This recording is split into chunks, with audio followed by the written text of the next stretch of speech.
Welcome to Answering the Call, the official podcast of the 12th Man Foundation. Our show brings you closer to the heart of Texas A&M athletics through powerful stories of perseverance, purpose, and life-changing opportunities made possible by 12th Man Foundation donors. From student athletes and coaches to former students and dedicated staff, you'll hear firsthand how donor support shapes the lives of Aggie student athletes in competition and beyond. Whether you're a lifelong Aggie or simply curious about what makes Texas A&M so special, you're in the right place. Let's dive into today's episode. Howdy, Ags, and thanks for tuning in to another episode of Answering the Call, the official podcast at the 12th Man Foundation. I'm Ivy Robinson, and today I am joined with Aggie Softball student athlete, Gracyn Coleman. Gracyn, welcome to the show, and thanks for taking some time to chat with us today. Yes, of course. Super excited. Why don't you introduce yourself, tell us where you're from, and what position you play? So, hi, my name is Gracyn Coleman. I'm from Hanford, California, a super small town on the map, not very, very big. It's pretty much like a cow town. So rural California. Yeah. Okay. What do you think, outside of softball, what is something you think not many people might know about you? Outside of softball, softball is pretty much like my whole entire life. It's been my whole entire life since I was 5 years old. But I do have a lot of family members that used to play softball at the collegiate level.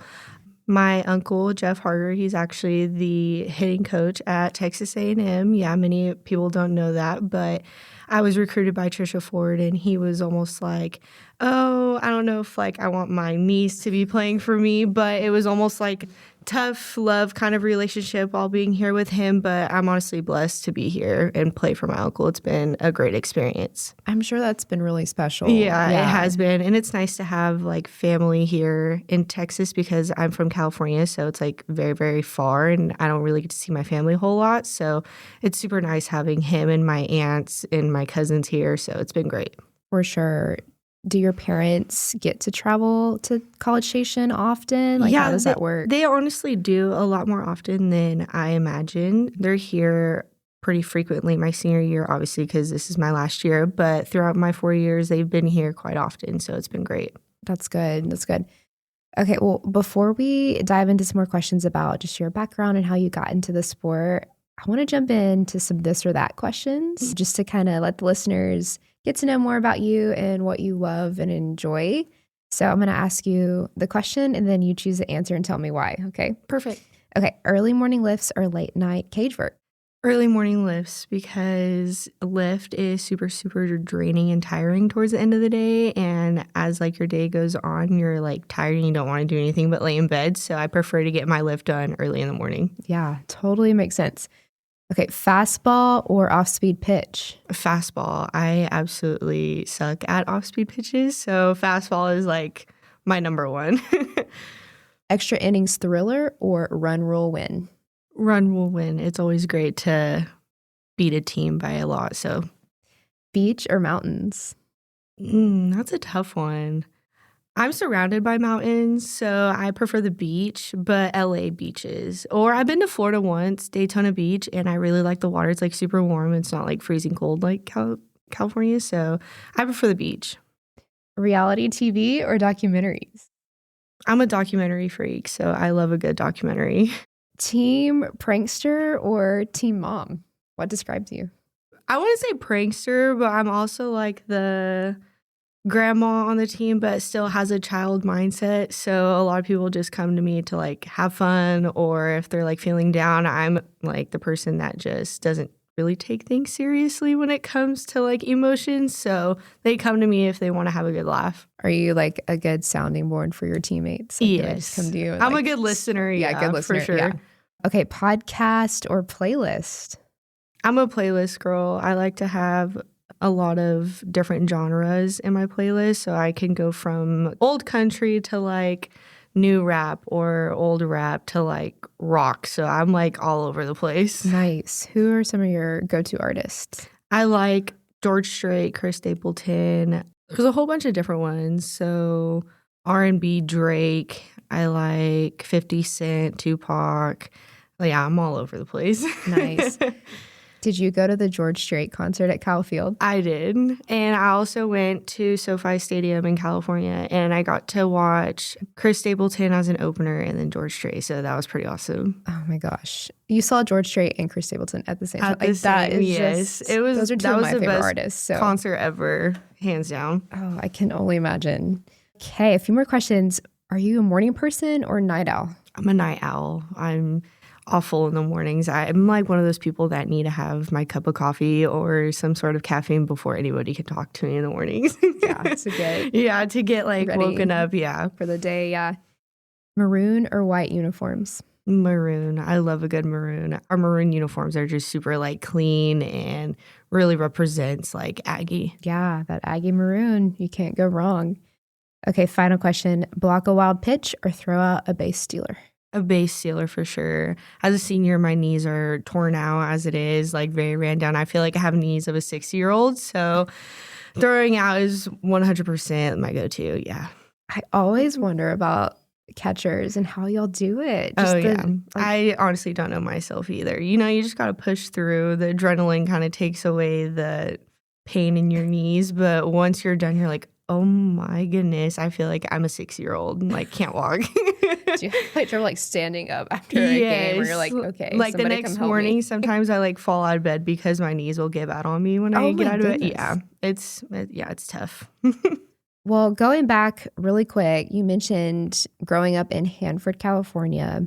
Tell me a little bit more about Hanford. You said it was a small town, and I believe you were a 2-sport athlete in high school, right? Yes, so tell me about just growing up in Hanford, what that community was like, and then tell me about softball and then the other sport you also played. Yeah, so Hanford, like I said, a very small town. A lot of people know everybody, so it's kind of like, oh, I know so-and-so, she's like my cousin, but essentially like people call each other cousins because they pretty much grew up with each other. Before I started high school, Hanford was somewhat good, but as the years go on, it just kind of been taken over by bad individuals. So now my sister, she is still currently living in Hanford, and I'm begging my family to move to Texas because of that reason. I don't want her to grow up in that environment. How old's your sister? My sister is going to be 9. Aww. Yes, so a big age gap, but she's pretty much like my little child. Like I pretty much raised her. She's great. But like I said, super bad environment, just not somewhere you want to kind of surround yourself in. But I was pretty much the only person in my high school to go to the SEC level. So I got a lot of opportunities to be on the news, kind of like be a role model for the younger generation. So that was great. I was very successful my senior year when it came to softball and volleyball. That's my second sport. I played volleyball, which was honestly fun. If I didn't play softball, I would be in volleyball. That was like one of my top sports that I love to play. But yeah, I mean, Hanford, there's really not much that you can do. It's just you want to surround yourself with good people and make sure that your schedule is super busy. That's why I played softball, so I didn't get into trouble, just to kind of keep me straight and make sure my life was good. What do you think first drew you to the game of softball originally? Like, why did you fall in love with the game? And then when did you start catching? So my uncle, he started the Dirt Dogs program. So that's kind of like a travel select ball. My older cousin, Hannah Harger, she actually was part of the first Dirt Dog team. So she kind of went all the way to 18U, and then she played at Nevada in Reno. And then my second cousin, her name is Hallie Harger. She played at ASU and Boise State. She battled cancer, so she was kind of like my role model to go to the collegiate level and to really perform at the highest level possible. Well, she was actively battling cancer while she was playing. So she was at Boise State, and she had like a tumor growing outside of her body, and it was started at like, I would say a golf ball, and then it grew to a softball. But it ended up being a really rare case. I can't recall what it was called, but she had to transfer from Boise State to Arizona State to be with her father, which is Jeff Harger. And she pretty much took a gap year to do radiation, and now I believe she's 6 or 7 years cancer-free. So Yeah, That's awesome. it was a tough journey for her, but I feel like it was also a blessing because she got to move home with her family in Arizona and get the best treatment possible. But I'm just happy that it ended up going really, really well for her. Wow. You said that's Jeff's That's Jeff's youngest daughter. Okay. Can you talk about like just what it means to have her here? Obviously, you talked about it's special. You mentioned that earlier with having Jeff here, but to have her here as well, such a role model for you, growing up. What does that mean to you? Her and I have a really close relationship. She's almost like an older sister to me. So having her here is very comforting. She's more of like, I would say, a distraction from the softball world. She is more of a cousin when it comes to those things because obviously having an uncle, you have to know the difference between a family member or a coach. So it's more of I see him every day at the field. So he's more of a coach to me on a daily basis rather than having an uncle. So having my cousin there, it's really nice to have somebody else in the family that's not necessarily like a coach staff member. What is her specific role? She is our recruiting coordinator, so she deals more with, I would say, incoming athletes that the coaches recruit and sending out mail. Football season, when we have an official visit, she kind of coordinates like the decor, making sure the itinerary is good. So that's pretty much her role, but she helps a lot with the infielders, especially at second base because that was her position. So she like puts her input on plays, making sure that the infielders know fundamentally what to do or just stuff like that. Yes, absolutely. Well, that's so neat that you get to experience, like you'll look back one day on your time as an Aggie softball student athlete and just all the memories that y'all will be able to share. Yes, 100%. That's really, really special. Gracyn, I want to go back. Take me back to your freshman debut when you got to Texas A&M, when you became a part of this program officially.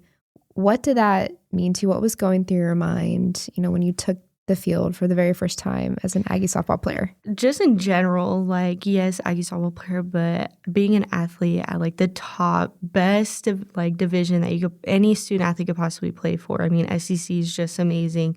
It's like breathtaking. Like you don't necessarily know what is going to happen or you don't know how the game is going to be played out. You don't know what specifically your role is. So that the first game is just kind of like, okay, this is my first step towards my future and what my role is going to be on this team or what I'm necessarily going to do for this team to be successful.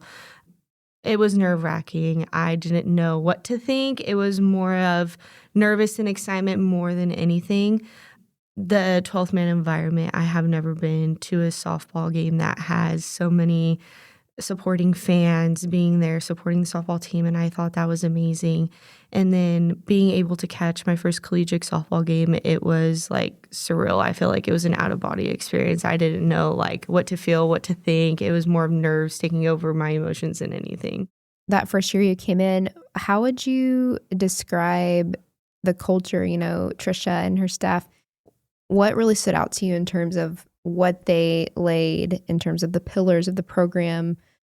How did you see that culture just really flourish your first year? Well, I've known Trisha since I was about in 8th grade, so I've known her forever, but being able to play with her and not only her enforcing like our pillars as being an Aggie, but she is more of like a mother role model than anything. So having that person that can grow us and I would say raise us to be independent women and making sure that we can make good and smart decisions, but also be leaders and having the grit to do anything to be successful in our future. So I feel like she has really made sure like having integrity and being very truthful is something that she really stands on firmly. Mm-hmm.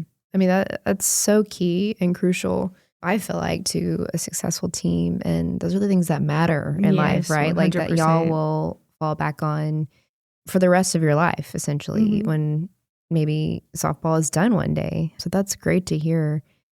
You've caught in really big games, ranked opponents, SEC openers, intense environments. I want to know, how do you specifically handle that pressure when you're behind the plate? I feel like as not a sophomore, a freshman, I was put in those tough situations, so I got majority of my nerves out then. So like as the years went on, it was almost like a comfort. Like I preferred to be in those stressful, tense situations rather than being in a whole entire game. It was like the adrenaline. I love the feeling of that. I love feeling the tense and the pressure and being able to be perfect in every scenario, because if you're not and if there's one mistake, then that can cost a game. So that was the thing that I look forward to the most. Yeah. It's like many say pressure is a privilege sometimes, and it allows you to live up to your potential. It creates that environment where you can see what your potential is. 100%. From freshman year now as a senior, where have you seen your most growth, you think, when you reflect on that? I've seen my growth personality-wise and character. Obviously, as freshmen, you're very immature and you don't necessarily know what life is. But as I had to grow individually, because I didn't have any family here to lean on, I almost had to make all the decisions and all my actions on my own, rather than having to be my mom here to help me or my family here to help me. Even though I do have family here, I wanted to make a point that I can do things on my own and make sure I can successfully do things. So having that trait and personality growth over the years has really been an eye-opener for me personally. And I know my family has mentioned you have grown into like a good individual and being independent and making sure you're successful in the future. So that was really nice to hear. Do you have any favorite memories or games when reflecting on your time so far at Texas A&M? I know it wasn't really a good game, but when we played Texas SEC tournament and we demolished them, that was like a really great feeling. Like, yes, the game was boring. I believe it was like 14-0. Like, that game was absolutely boring, but it was really good just to like watch them like emotionless. I don't know. It was like, I know that sounds cruel, but like it was a really good feeling to. Oh yeah, y'all dominated. Yeah, that was like a really good thing to watch. It was great. Absolutely dominated that game. Yeah, for sure. I'm curious, have you experienced any challenges or adversity over these past few years at Texas A&M? Any moments where like you really had to push through or lean on your teammates, coaches, your family to get you through? Yeah, I've had to face some mental health challenges. I learned to have really bad anxiety, and I was depressed for a couple of years. From the transformation of playing every single game when it come to select ball, and then coming to an amazing program, but not having that same opportunity because I was coached or led by Julia Cottrell, who was an All-American and was very successful in her future, and then having Ojo, which also had more experience than I did, and having Mackenzie Barbara, who is also an All-American. We're just amazing athletes. I'm super blessed to be coached by them and to have them as my support system. Definitely lean on them the most. But that transformation, like I said, from playing every single game to not, that was definitely something I had struggled with a lot as an athlete. But having those people who inspired me the most saying, it's okay if you don't, because you are growing mentally when it comes to the softball world rather than having to go through all of the other battles. And I said, that is 100% true. Like, I feel like I have grown as a softball player just from my IQ point of view. So I've struggled a lot mentally, but I've gotten better. Yeah. So it's a good thing. Well, thank you for sharing that. I think it's a side of college athletics that isn't talked about a whole lot. Y'all have a lot of pressure on your plate, and y'all are juggling class, the pressure to perform and to compete, and y'all all have goals and aspirations y'all are trying to achieve. And yeah, it's hard. Yeah, and I think it's good for student athletes to admit that and say like, hey, it's okay if you struggle, like reach out to someone for sure. I know our student athlete resources here at Texas A&M, there is support if you need resources and help in that area. Did you ever take advantage of those resources, or do you have friends or know people who have utilized those resources to help them get through tough times? No, yeah, I've 100% utilized our resources. I'm just the type of person where I don't necessarily express my emotions. I kind of keep it bottled up. So it was hard for me to find that person I can feel the most comfortable with. The person I usually go to is my mom, because her and I are very opposite, but we kind of collide very, very well. So finding somebody that was like my mom was a struggle because I don't necessarily open up to anybody except my mom. So, but I did find somebody and they helped me out a lot. That is awesome. Well, that's great to hear. And I mean, this podcast, I love hearing this side and getting to talk to student athletes and hear y'all share y'all's perspective on how y'all are utilizing not just mental health, but even the sports medicine, the nutrition. Many of our listeners and those who are passionate about Texas A&M athletics, who give back through the 12th Man Foundation to support Texas A&M athletics, they know that their contributions, their donations are impacting programs and scholarship opportunities and facilities to holistically help y'all have the best experience y'all can possibly have while y'all are here. 100%. Staying on that note, kind of student athlete experience, tell me, what are you studying here at Texas A&M? I'm studying sport management. So my freshman year, I was in animal science. Highly do not recommend doing that while playing a sport. I think I started my first week with an F and ended with an F. So I had to keep dropping class. Goodness. Yeah. I know animal science, awful. You've got like your chemistries. Oh, yes. I was in the pre-vet class. So yeah, that was awful. The worst experience ever. But I was in I believe it's called general studies, where you find where you want to go. And I realized that I do not want to leave the sports industry. I feel like everything else outside of that is just boring. Like, I have to be with athletes. I have to be in sports. Like, that's something that I absolutely love. So I went into sport management, hopefully to be a collegiate coach one day. If not anything in the sport industry, like, I feel like I'll be fine with. So yeah, you feel like this is home and you could never picture your life outside of sports and softball maybe. Yeah. You being a student athlete in the SEC takes such serious time management. What do you think has helped you balance both school and softball? What's the key to success there? I feel like there's not really like a specific key. Like, it's what's the saying where it's like there's no rule book for success. It's more of like how you want to do it personally, or what helps you personally. For me, it was more of making sure I had my resources handy. So even though I don't necessarily need a mentor to help me, but I still ask for them because it's nice to have somebody there to double check my syllabus, making sure my weekly assignments are correct.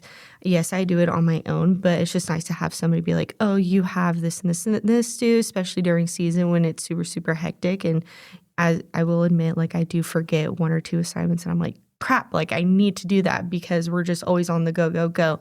But having that as a resource really has helped me be successful over the years. Just someone to hold you accountable and just help you stay on track, for sure. Going back to your aspirations to stay in the sports industry, what would be like a dream role for you one day?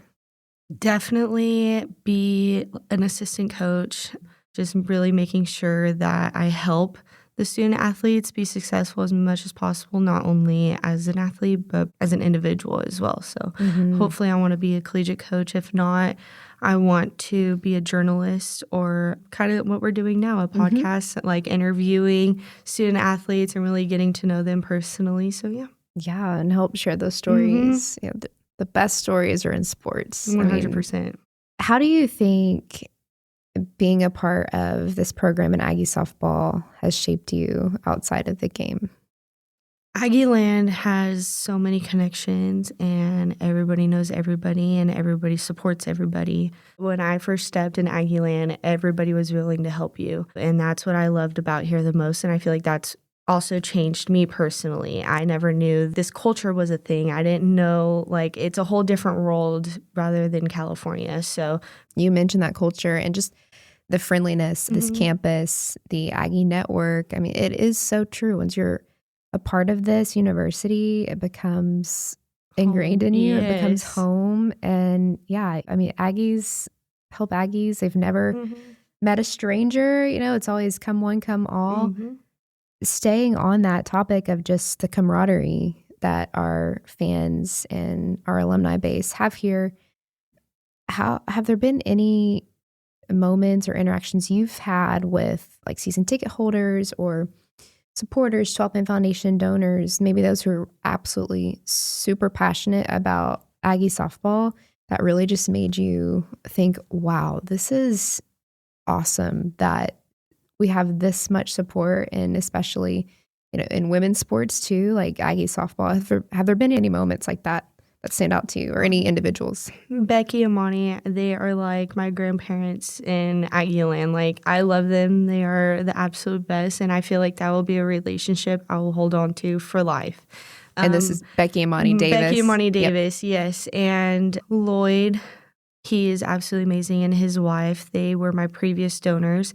I still have a really good relationship till this day, always making sure I'm saying hi to them if I ever see them, whether it's at the softball field or at HEB or something, always making sure saying hi because they have impacted me tremendously, and I love all of them deeply. I feel like what they do for us is something that is not necessarily overlooked, but hasn't been, what's the word I'm looking for? Hasn't been noticed or seen. And I feel like they need to be thanked a lot more because what they do is something that really helps us all tremendously. Yeah.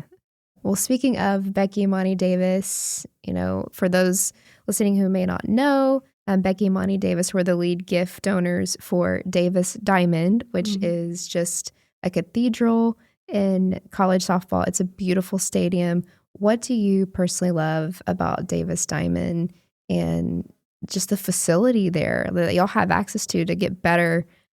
And what does it mean to you to have that great stadium to compete in? I would say my most favorite thing about Davis Diamond is the history inside of the stadium. So a lot of people don't see like the halls and the locker rooms and the trophies that they display from 1982 when the champions won, and I think it was 82 and 83. Is that correct? Yeah. And they still have everything put up, and they have a timeline in our team room of all the successful years and how Aggie softball has transitioned over these decades. So I think that's also very amazing, and still having that history in that facility. And I think that's very important, and for us athletes to never forget like who was here before us and who made this program successful as what it is today. And having that facility, it's beautiful, amazing, has a lot of resources in there, has a hot tub, cold tub, making sure we're staying healthy. Having those things in that ginormous facility is what's making us better. Like, yes, we can swing a bat with a ball on a tee, or we can catch pitching, or we can take ground balls, but having the hot tub, cold tub, the needling, the cupping, making sure that we're staying healthy is what's going to make us better. Okay, a few more questions for you, Grace. This has been a great conversation. Every athlete has a purpose and a why for pursuing their sport and giving maximum effort. What is your why? Why softball, and what drives you and motivates you to give your all and to give your very best when you're pursuing the sport every single day? Well, like I previously mentioned, my two cousins playing at the collegiate level and my uncle being the person who started my travel ball collegiate world, travel ball, making sure I grew up in the softball world. That is the reason why I loved softball, and I was always around it 24/7. My why is I actually have two. While I was in high school my senior year, I had a teammate. She was a freshman. Her dream was to go to the collegiate level, but she unfortunately passed away in a really bad car accident. And she, with her mother on the way to a softball tournament. And that is my why. She was pretty much my person who I had underneath my wing, making sure I was a really good role model to her. If she ever needed a resource, I was always there for her. And especially since I was committed to Texas A&M and that was her main goal, I was always that person that would help her, motivate her, making sure that she stayed on track because Hanford was such a bad environment as it was. I wanted to make sure that she stayed out of trouble and made sure that she had one goal and one goal only, and it was to get out of Hanford. So my second one is just being in a small town from Hanford. Everybody doubted you. Nobody thought that you were going to get out of that small town. Nobody figured that you would be as successful as I am today. So being that big role model for those kids who are still in Hanford and that want to go at the collegiate level just proves to them that it's not impossible. Like, you can still do it. So those are my two whys.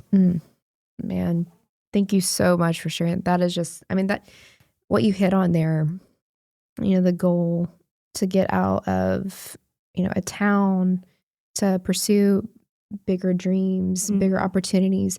For many athletes, a scholarship opportunity to play in college is that chance. It's that open door to a new world, a new life, new experiences and opportunities.